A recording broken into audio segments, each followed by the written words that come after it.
I want to be hip. I don't want to be a goober mama. Have y'all seen the goober mamas? The mamas that wear blue jeans up their armpits, you know. I don't want to be like that. So I went to the Gap to get some low-rise in blue jeans. Have you girls bought pants in the last 5 years? Oh my goodness, terrible. Okay. I went into the Gap, this beautiful, darling little 19-year-old heifer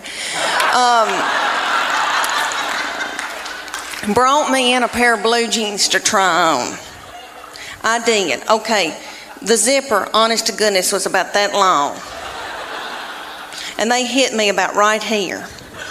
And I said to her, I said, is my stomach supposed to be hanging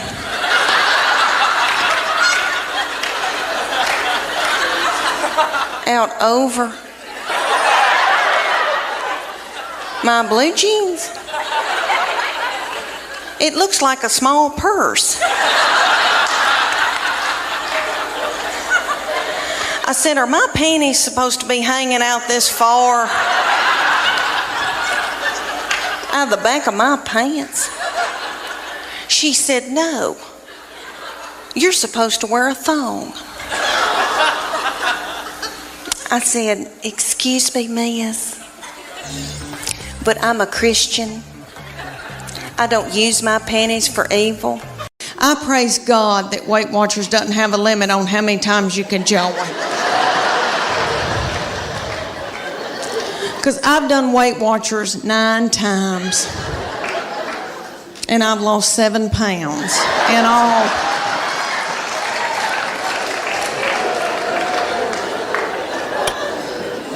It's because I don't follow it.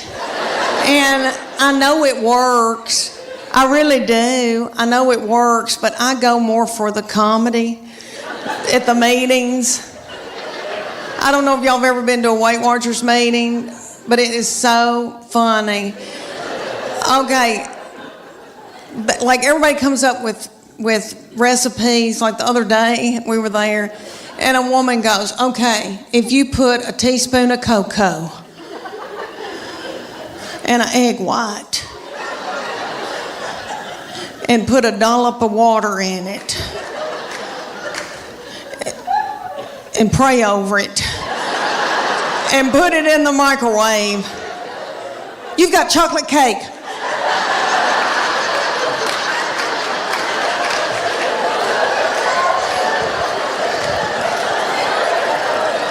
And we've all got our iPhone out and trying to film her.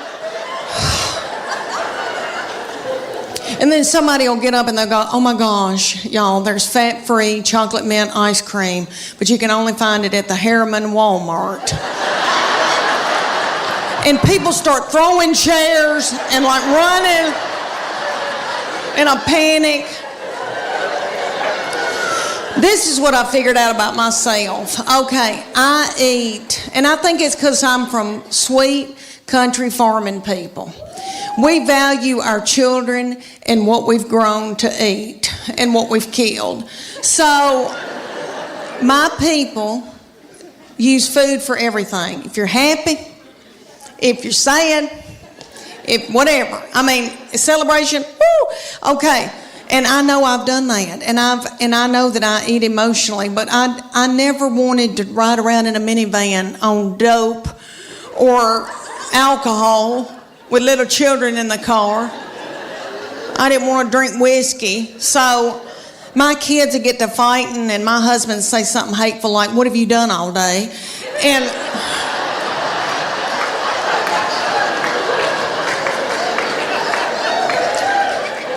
And that would make me so mad, and I'd eat a hot dog, and I didn't even know what happened.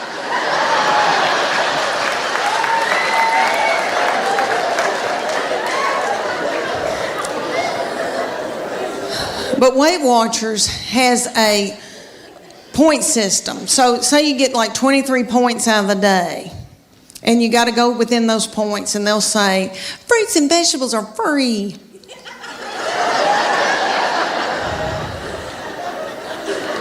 You don't want fruits and vegetables. When you first start, you're so hungry that you could eat the wallpaper off the wall.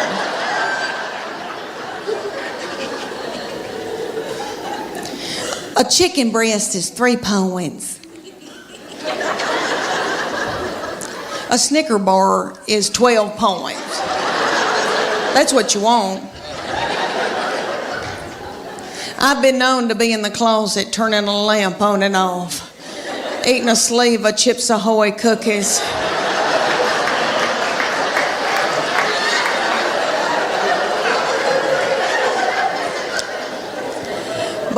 So I try to stay within my points. All right, my sister will go on it every time I will, and she lives in Clarksville, Tennessee, and she'll call me and she'll say, it's noon, and I've eaten all my points.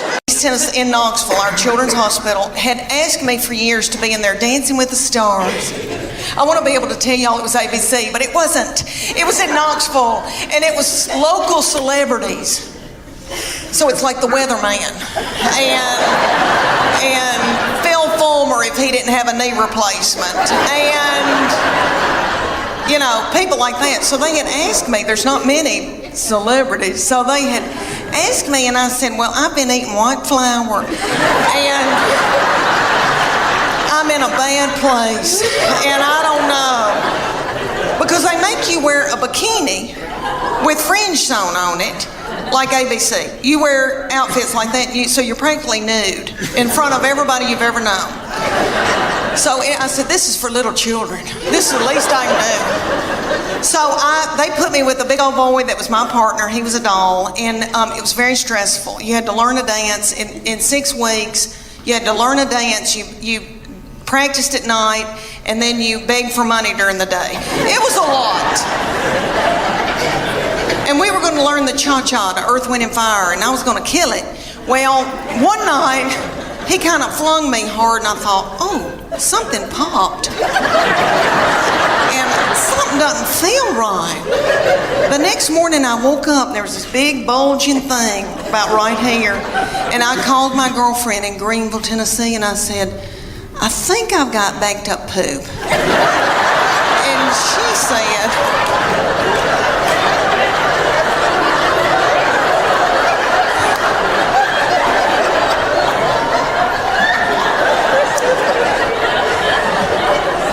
because I have trouble with that. But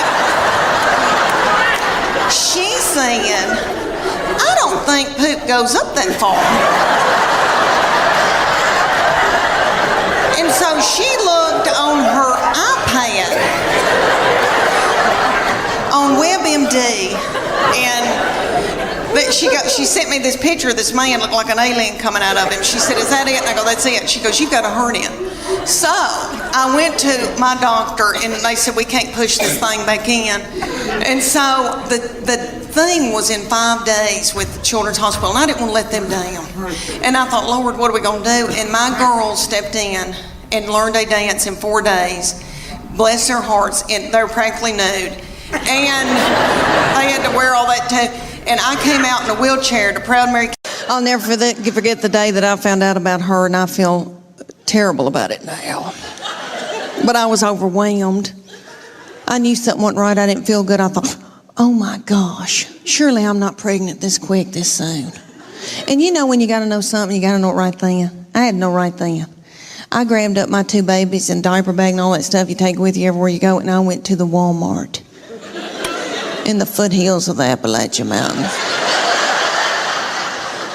And I bought an EPT pregnancy test, and I took it in the stall at Walmart. And I tinkled on it. And my 3-year-old boy looked at me, he said, what, is it positive?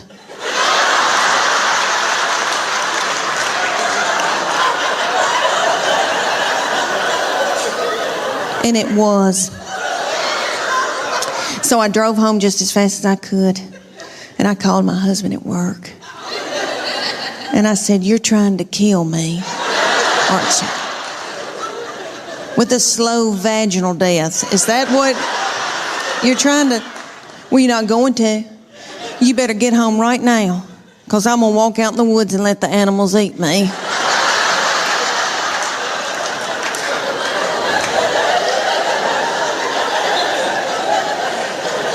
But let me explain to y'all why I was so torn up.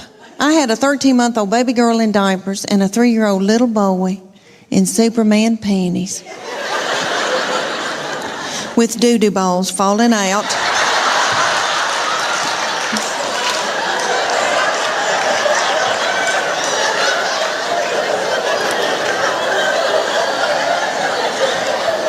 At the grocery store.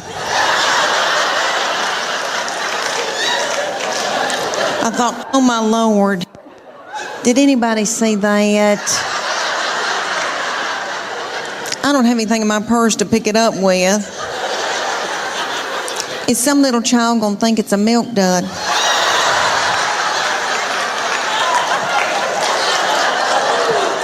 Let's just keep on moving, everybody. Just keep on moving. But God knew better than I did, because she's been a doll baby, but she's ruined. And I know I'm the one who did it. I was tired and beat down. So, anybody here who has more than two, you know, good night by that third and fourth one, you got to let them do what they got to do, you know. She still cries over anything. She cries because she knows she gets her way. I said, what's she crying about? She wants your toy. Well, just give it to her. I can't deal with it. So one of my good friends in Nashville said, I'm selling this jewelry. And you get out and you schlep this jewelry around in women's houses like Tupperware. So, and I didn't even care about jewelry. So I get out and start selling this jewelry. And instead of talking about jewelry, I talk about breastfeeding and hemorrhoids and how my husband doesn't wake up when the baby's crying and all that. I kind of developed an act. And women thought I was funny. And one night somebody peed on a couch, Charlie. And I thought then, I've got something. And I had always loved comedy. My husband and I had been on a trip. Wait. Okay, back this up. I thought when you said someone peed on a couch, I thought that was the beginning of a news story. But you're saying someone laughed so hard they just peed on a couch, and that's how you knew. That's how you knew. That's how I knew. Something. I'm not kidding. That was a God moment. When I clicked in my head, I thought, okay, I've got it. Because I'd been thinking all this time that I'd not been doing anything. Always in my heart, I thought I'm going to be doing something. And I'd always loved comedy. I knew I was funny. I knew I could tell a story. But, you know, when you come from a little country town and then, you know, everybody takes a traditional bath and you go to college and everybody expects you to be a certain, I just did not know how and I didn't know when, but I knew I was still going to do it. Yeah. And so my husband and I had been to the Comedy Store on a trip in LA. Mm-hmm. And I watched them. Dom Herrera got up. I'm trying to think of all the people that were there, but it was a wonderful night. And I remember thinking in my head, I can do this. I'm going to be doing this. But I just kept it to myself. So I start selling this jewelry, and women start booking me so far in advance, like a year in advance, to have these jewelry parties. So I look back on it now, there were no comedy clubs, but it was my own little comedy club in every one of these little houses. And I'd go and put that jewelry out on somebody's kitchen table. And then I'd talk about, you know, breastfeeding, hemorrhoids, and, you know, stuff mamas go through. And the company noticed and started asking me to speak at their big things. And women, it was all women, and they in the audience, and they would come up to me afterwards and go, you need to be a stand-up comedian. And there was a guy there who had done comedy a long time in this was a Christian jewelry business. And so there was a Christian comic, Dennis Swanberg. I cannot believe I remembered his name, but he was big in the Christian comedy world. And I didn't even know anything about Christian comedy, but he came up to me and he goes, I think you need to try stand-up. He was like the big entertainment, and I was just a speaker. And I literally breastfed by then I had my second baby. She's 25 now. I nursed her on the toilet in Opryland Hotel in Nashville, handed her over to my mama, and then got up on stage and talked. So anyway, he came up to me and said, I think you need to try it. And the women were saying it, and it gave me the confidence, Charlie, to do it. And so little things, just people came in my path, and I just fell into stuff. And I started doing like little things around the community for like the Rotary Club or Kiwanis Capers. And honey, I thought I was Chris Rock. And my husband sold that business and went to work for a large mobile home company that's all over the United States. It's a Berkshire Hathaway, Warren Buffett company. and they moved us to San Antonio, and San Antonio had a club, and I started working that club, and it wasn't that great a fit, but I was unique there. It was a lot of Hispanic comics, and they were all darling, but that was kind of the thing there. And so I started driving to Austin, Texas, to Cap City Comedy Club, which is one of the best comedy clubs in the United States. And Margie Cole was ran it for years with Rich Miller, Dennis Miller's brother from Saturday Night Live. And she believed in me and moved me from opener to headliner for the first time in their history. You know, I never featured. I mean, I may be featured 2 or 3 times, but she moved me from opener to headliner. And let me tell you, Charlie, I sucked. And I had explosive, this is terrible to say, but I had horrible diarrhea all week. I mean, like, I just thought I'm like, I'm going to have to go to the hospital. I was so torn up and not ready, but she believed in me. And that's how I got started. And that from there, things kind of, you know. Journey has a little bitty feller from another country singing for them, and he's yummy. He looks like a little M&M. You could put him in your pocket. And you can tell he doesn't eat white flour and sugar. And he's singing and doing, he sounds like Steve Perry, but it's not the same. You know, Steve Perry's my boo. So it was like we were going to a tribute concert. But anyway, everybody in the band, besides this little fella, everybody had eaten white flour and sugar, and probably had done dope and drank terrible things. And everybody looked sick, and the bass player looked like somebody I had bought my jewelry from for years, and they were just barely a-going.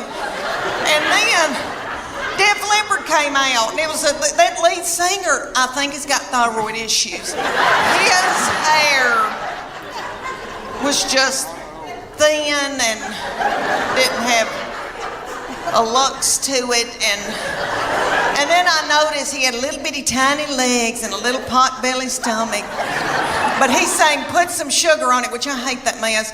I am a Earth, Wind and Fire R&B gal, and I love my Journey, but I was like, this isn't my thing. And my husband every once in a while would go and then just sit down because he loves it. But anyway, this little man with the tiny little legs and the thinning hair, and then he had this little bump right here, and I could tell that's a hernia. He's got a hernia.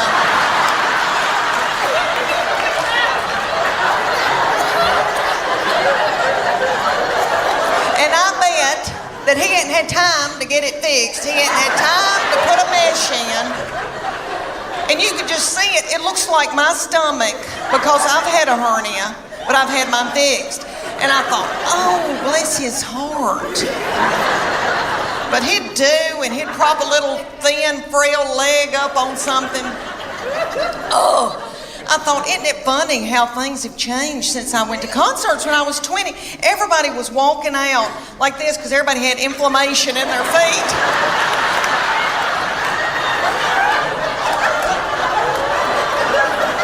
Trying to get to their car.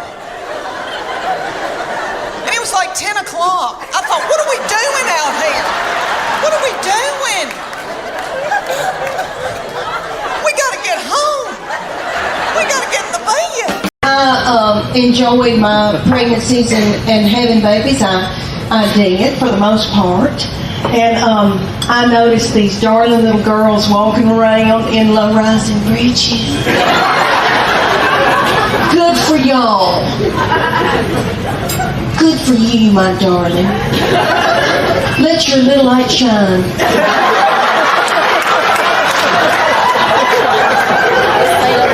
As long as you can, my angel, do not hide it under a bush. Boy, don't be nasty. Nobody's saying anything nasty. And when I see these darling little girls, and I love it when they come to see the show because I'm so tickled to get to share with them what their future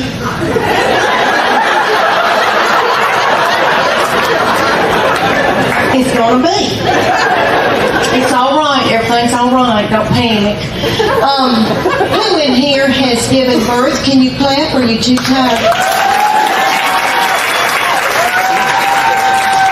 Oh, no, you haven't, you little bitty thing. Oh, my goodness. Oh, and I thought we could be friends. Oh, you doll. Is it girls' night out? Who's got those babies? The daddy? The daddy has the... Are you going... Oh.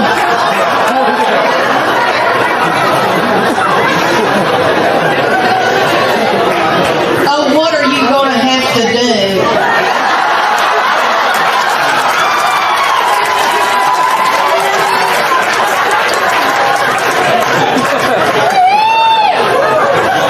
Are you going to have to do something really nasty? Keep eating. What is that? Is that nachos? Keep eating the nachos, because maybe you can get like some gas going and some irritable bowel syndrome symptoms. That'll nip it in the bud, baby.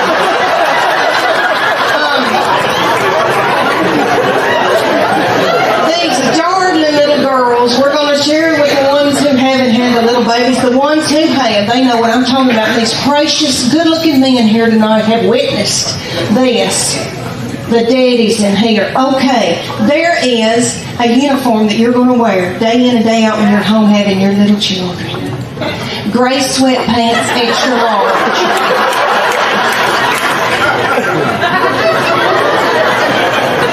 Your husband's Hanes white undershirt with 2 breast milk stains.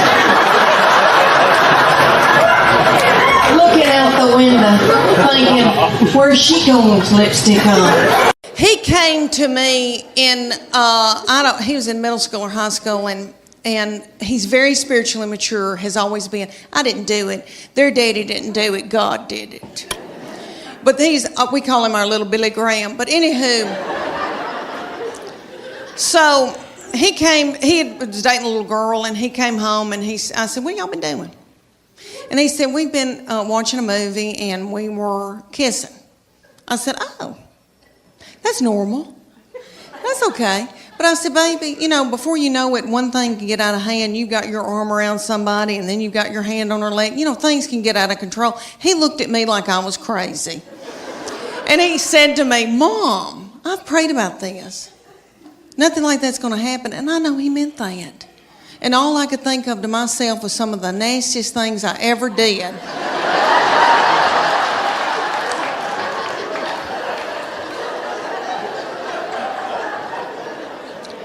Was at the Adams United Methodist Youth Fellowship.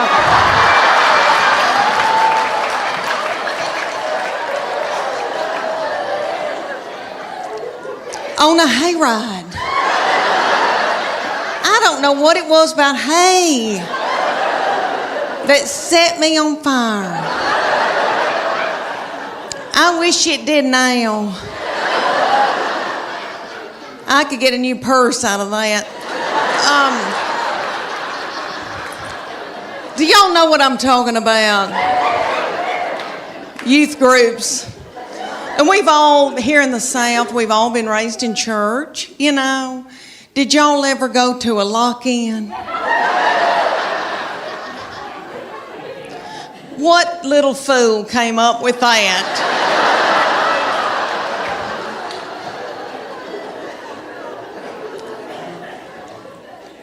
Y'all know that it was some precious little woman maybe, and they were like, they were in a committee meeting, and she was like, oh gosh, y'all, we need to come up for something for all the hormonal teenagers. I know. We'll put them in the church building and lock the door and turn the lights out and leave them there all night. Maybe No, he has been a wonderful provider, and he's worked like a dog for us and done without so that we could have. But all that money going out and taking care of a family all those years, that's hard on a man. It's hard on a man. It's made him a real butthole. Not believe in anybody being comfortable, really. He does not believe in luxury. He believes in suffering. And this is one thing that he strongly believes in. He believes in all of our family driving cars until the wheels fall off in the interstate. He finds joy having to come get somebody. All my children have driven old cars that look like they're about to fall apart. This is what he does for me. He'll buy me a car about a year old, pay cash for it, and then make me drive it the rest of my life. I put my foot down last year because I was driving a 2009 white Honda Pilot. If you don't know what that model looks like, it looks like I was delivering Lay's potato chips.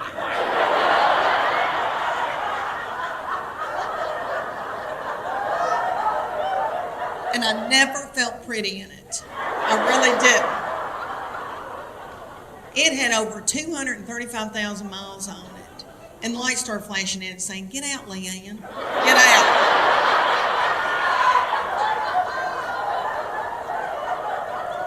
He drives a 2007 Tahoe, and the T and the A are missing.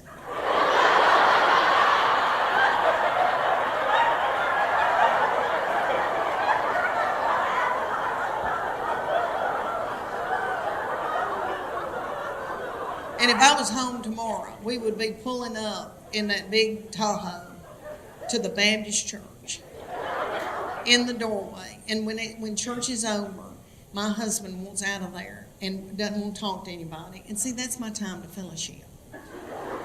And he drives that big old Tahoe up to the front door of the Baptist church and goes,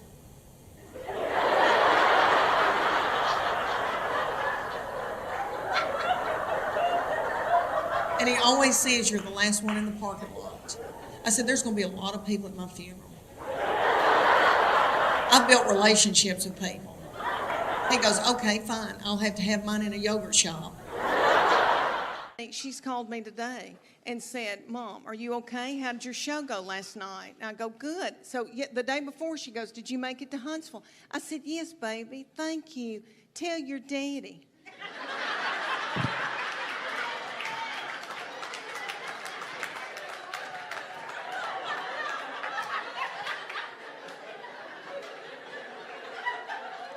Curtis, he was so in love with me, honey. Stalked me, bought me presents, did all that. We will be married 29 years. Thank you. Thank you. Thank you. I truly believe that he would not pull me out of a burning vehicle.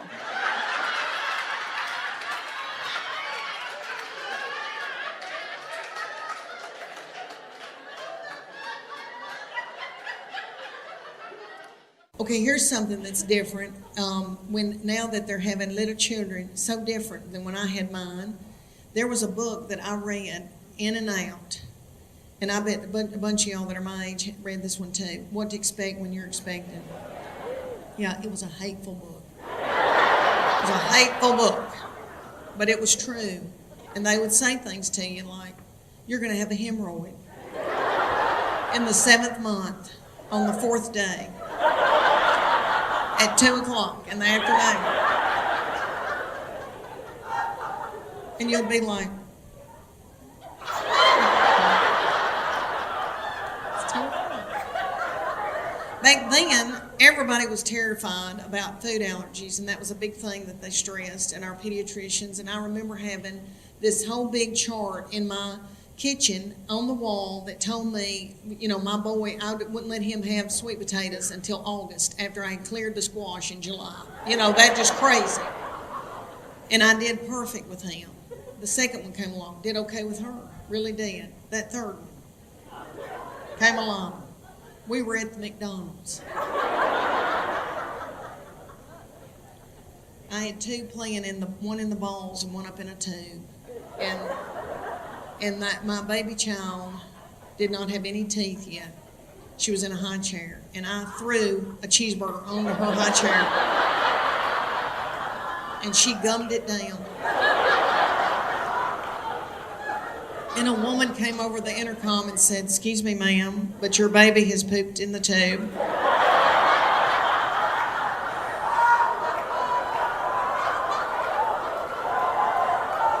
So then I would have to go up in the tube, get my baby, pull my baby down through the tube. Do y'all remember playing in the balls? My children loved the balls. And Lord, we had a ball going. Me and my friends would go to anywhere that they had a bunch of balls and tubes, and little children would be playing in a dirty diaper and swim by on top of the balls. And then like a chicken nugget, they're going through. You think about all this with COVID. There's no way they'd let any of that happen. Good night. You think of Chuck E. Cheese? That was a free-for-all. I loved it. Okay. Let me tell y'all this. Baby food has changed, and I didn't know this. When I was having my babies, you had little baby food jars. They still got maybe 2 of those on the grocery store thing. Now it's in pouches. Everything's in pouches, and I don't think they're worried about food allergies. My grandbaby had a pouch that had turmeric, cashews, and squash in it, all squished together. And now they don't feed babies with spoons. They just squirt that pouch in their mouth.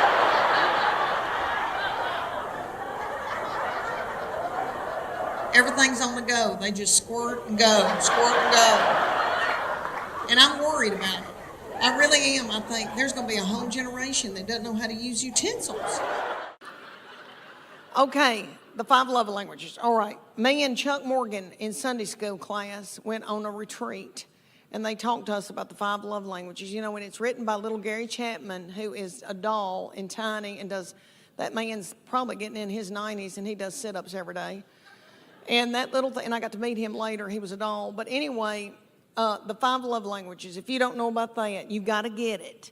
There was a 5 love languages for your marriage, and then there's one for your children. And you need to get that. Everybody's got a love language. And you take the test. You got to read the book and take the test. Well, you don't read the book. I didn't. But you can take the test. I like to read books about Hollywood murder. So, anyway, you take the test, and then and your husband takes the test, and you find out what his love language is, and he finds out what your love language is. And if you find that out, then you can feed them their love language. And then, so I can feed Chuck Morgan his love language, and then his love tank fills full. If I don't, he could go to work and be at a water fountain, and some whore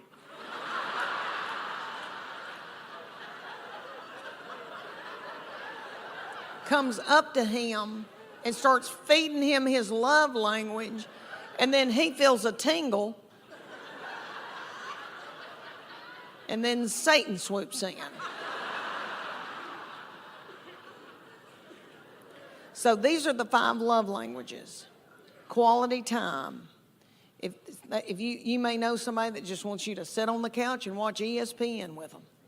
Something like that. Then there's gifts. That's my sister's love language. It doesn't have to be something expensive. Just so you thought of her, if you buy her a card and a rose from the grocery store, she'll bawl her eyes out. And then there's words of affirmation. That's mine. But physical touch. Physical touch, which I know every woman in here is like, that's my husband. Physical touch. But it's not that kind of physical touch. We're talking about the physical, when you know people that just want to hug you and squeeze on you and all that all the time. That's their love language, is physical touch. But women think, that's my husband's, and he's on me like a duck on a June bug. But that's not the... All right, and then there's words of affirmation. That's mine. So all Chuck Morgan has to do is say, you look beautiful tonight. You are a good mama. That Trisha Yearwood's chicken piccata is to die for. And then my love tank feels full, and then I'm willing to do something vulgar with him.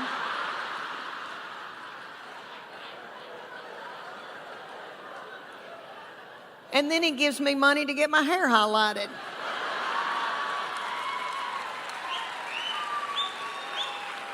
See?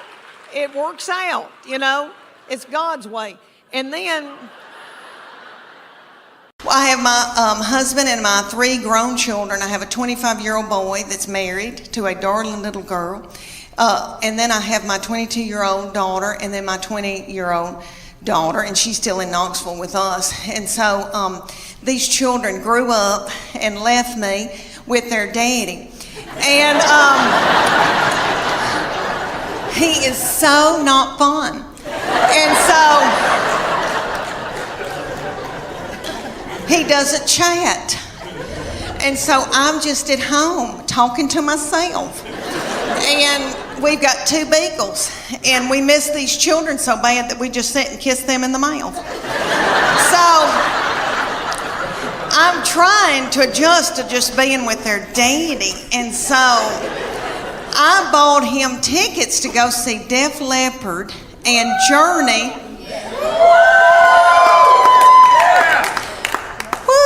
Okay, let me tell you. Have y'all been to concerts lately with old people that are older than I am? Okay, we went and I thought, oh, we're going to have a fun date. And I said, where are we going to go out to eat? And he goes, I don't have time for that. It was on a weeknight. So he went to the Pilot and bought himself a tall boy. And I think that's what it's called, and an egg salad sandwich from the Pilot. And so I didn't get to eat, and I was so hungry. And it dawned on me at a concert. You know, when I was 20 and I'd go to a concert, I was at University of Tennessee, and so I'd go to Thompson Bowling. And I'd wear a crop top. And I didn't care about eating. I wasn't hungry, you know. I was thinking what boys were going to be there, and I had on little bitty breeches. Because I still had a metabolism and my thyroid was acting right. Okay. So we go to Def Leppard and Journey, and everybody there is our age. And everybody's worried about the snack bar, first of all. And I was too.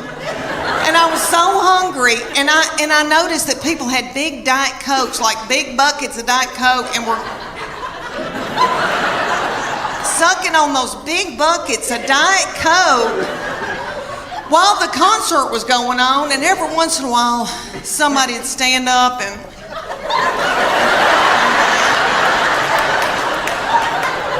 and then they'd sit back down. Let me tell y'all about her. I have treated her different from all the other ones, honey, because, all right, everything that she'd do, like she'd start crying when she's a baby, because babies, you know, the 3rd, 4th, and 5th, you know, they cry, and you just let them. And I'd be like, what's she crying about? She wants your toy? Well, just give it to her.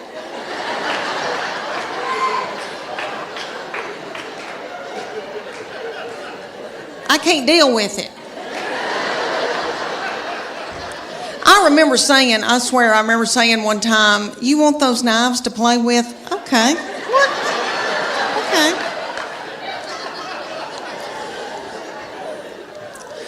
When she was at getting her driver's license, so different from when the first one got his. Honey, he got his, and we were so strict with him. We'd say, you can go to school, but you got to call us when you get there. You can only come home. And then after 6 months, we were like, you can go to Steak and Shake. And then you got to come home. So strict. Then the second one didn't care anything about driving, really didn't start till she was close to 17. Well, this baby wanted hers the day she turned 16. I didn't think she was going to pass it because she doesn't care. So, but she did because she's smart. All right, let me tell you, she's one of those kids that, I know y'all know people like this. Like if I gave her $20 and said, make it to New York tonight, she would do it and have money left over. Like she's, you know, people like that, like got it up. Okay.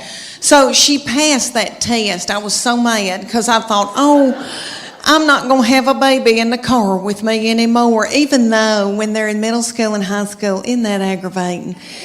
When they turn that radio up and it's blasting and I don't like that song and booming and a-doing, and then I'm trying to drive and I feel like when I can't hear, I can't see. Oh, I don't know. It's awful. But she went and got that darn driver's license, and this is how different it was raising her from the first one and the second one.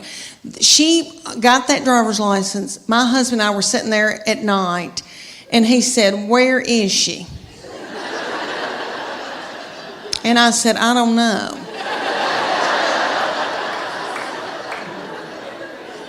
And he said, "Does she have any money?" And I said, "I don't know." Nobody ever said another word.